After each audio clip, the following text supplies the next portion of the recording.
Feels like we've been here before, right? Well, sort of. We've driven Subaru's first shot in the Wilderness line. That was the Outback, but now we're here with its second take on the family. This is the all-new 2022 Subaru Forester Wilderness, and if it's as good as the Outback, then Subaru is doing things very, very right. First up, let's talk looks. Subaru separates the Forester Wilderness visually from the rest of its family by increasing the ruggedness on the outside. What does that mean? Well, for starters, it means a ton more body cladding, and I think this actually works better here than it does on the Outback. Perhaps it's because this is a visually taller machine, but the raised plastic protective parts look good, and they also reduce some of them at the rear of the truck. Also, you get different front and rear bumpers, a unique front grille, anti-glare decal on the hood, and a black finish to the exterior trim pieces and badging. Up on the roof, you're going to find a stronger roof rack that can now handle a dynamic load of 220 pounds. It can also dish out a static load of 800 pounds, which means you can go out and find a larger rooftop tent. Or don't, because I have my issues with rooftop tents. Inside, Subaru uses StarTex material on its seats, which provide a level of water resistance. You'll also find the familiar copper accents we saw on the Outback Wilderness. Gunmetal gray adorns the dash, doors, and area around the shift lever. All-weather floor mats are standard kit, and the 8-inch screen in the center handles all the infotainment demands.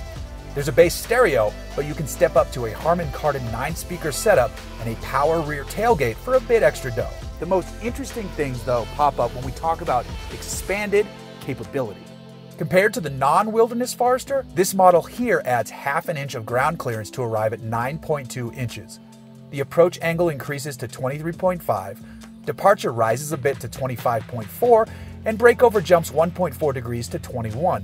A Jeep Wrangler, this is not, but those are decent base off-road specs for this thing. If you could get it more tire, you could bring those numbers up higher too. So the good news here is that this thing is surprisingly excellent off-road.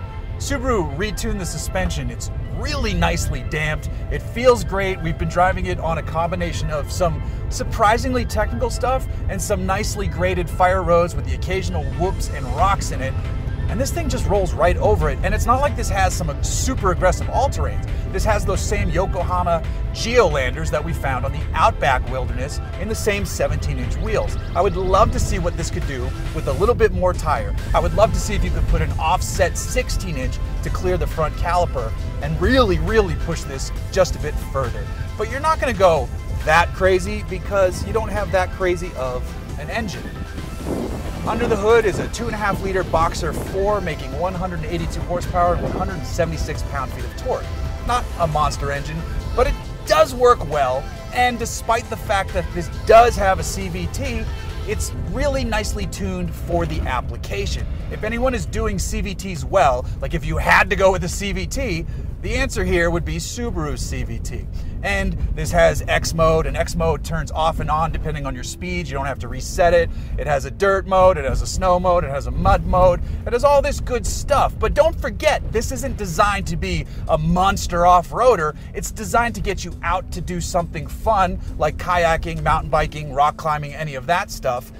So like you take a Jeep off-road and the off-roading there is the adventure, whereas this gets you to the adventure to do something else. And it's really good at getting you to and from where you want to be, where you want to go, and then home again safely. It has decent approach angles and departure angles. It has decent breakover, and it has a ground clearance of 9.2 inches, so you can roll over some stuff as well. There's a little bit of underbody protection right from the factory, and then there's a dealer optional accessory to add even more aggressive underbody protection, and it's not that expensive, to the point where I kind of wish Subaru would just throw it in, but they need to let their dealers make a little moolah on the side at the dealership. Whatever, different story. We don't need to talk about that today. But back to the transmission. They revised it for the application, but in doing so, they also increased the towing capacity. It used to be 1,500 pounds, and now it has jumped up to an extremely usable 3,000 pounds. So all around, this is a well-sorted, capable machine that you can have a lot of fun with. And we've been slinging it on what I would refer to as rally roads outside of Bend, Oregon. We're high enough up that there's snow on the ground, the scenery is beautiful, the driving is fun, and a lot of that is owed to the scenery and where we are, but partly to the Forester Wilderness. For 2022, all Forester models get redesigned grills, headlights, fog lights, all kinds of stuff going on the front end, and a bunch of other stuff, and it all varies by trim as well. The base version starts at $26,320 and includes CarPlay and Android Auto controlled through a 6.5-inch screen. Jump to the Forester Premium and you're at $29,320.